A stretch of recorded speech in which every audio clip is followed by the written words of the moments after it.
Това е сградата на факултета по дентална медицина София.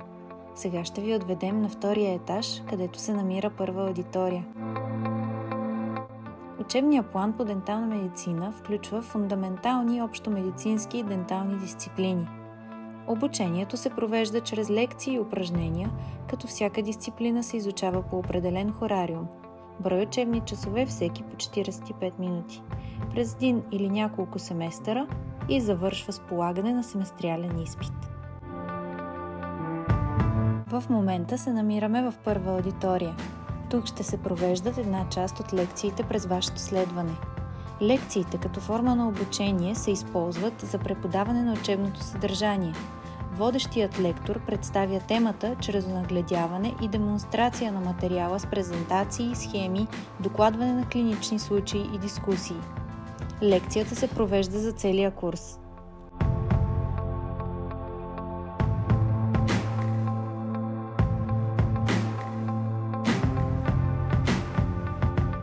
Срещу първа аудитория се намира учебен отдел, а в непосредствена близост са библиотеката и читалнята на Университета по дентална медицина.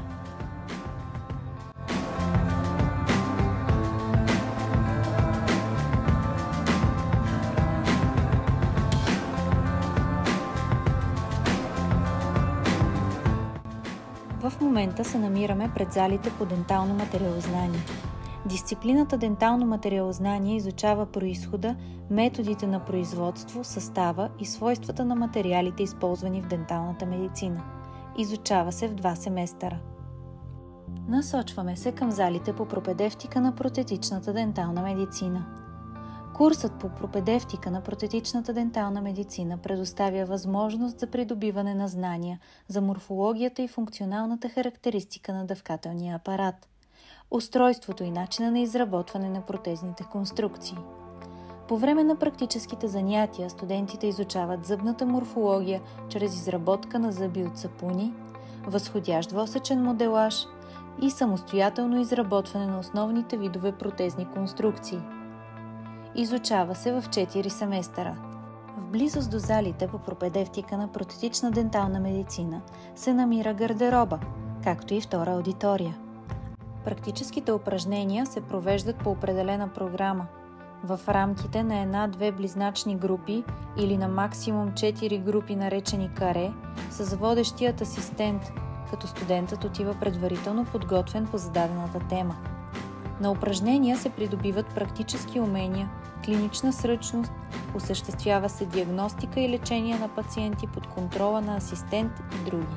А сега ще ви отведем до най-новата 5-та аудитория.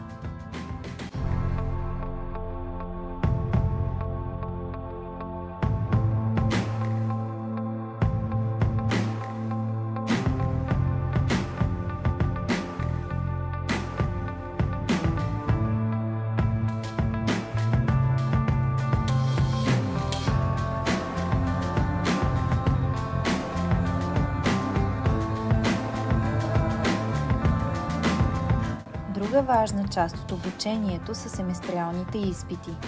Семестриалните изпити по отделните дисциплини се провеждат през зимната и лятната редовна изпитна сесия. Обикновено зимната сесия е през януари-февруари, а лятната през юни-юли, като продължителността има около 5 седмици, през които всеки курс има различен брой изпити.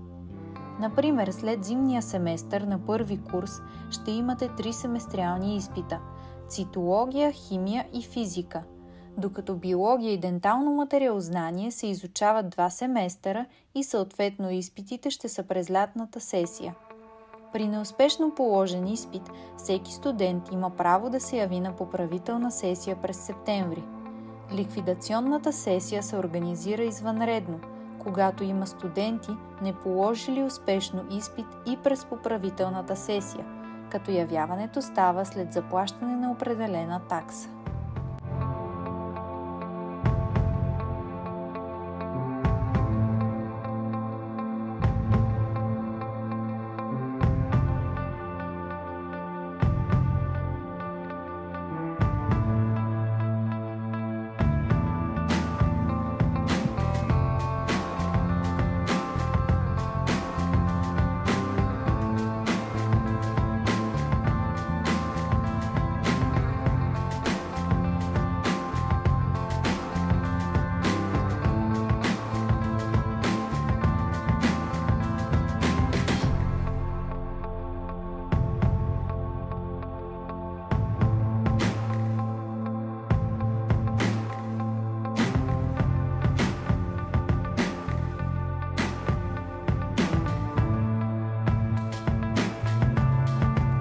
Това е департаментът по езиково обучение и спорт.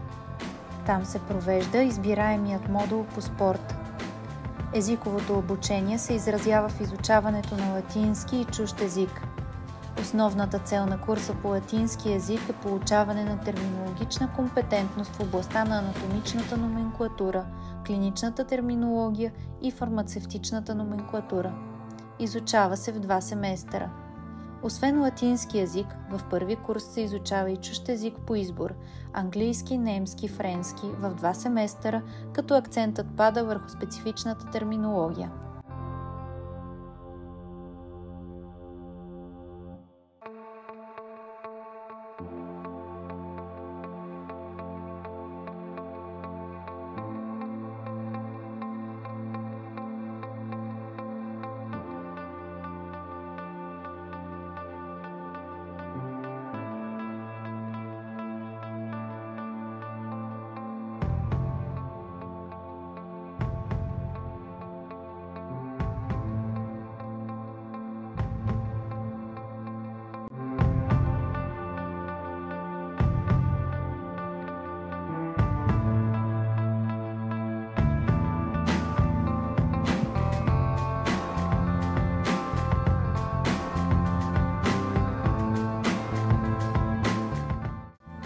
Насочваме се към медико-биологичният комплекс, където се провеждат упражненията по анатомия, цитология, химия, физика и биология на човека.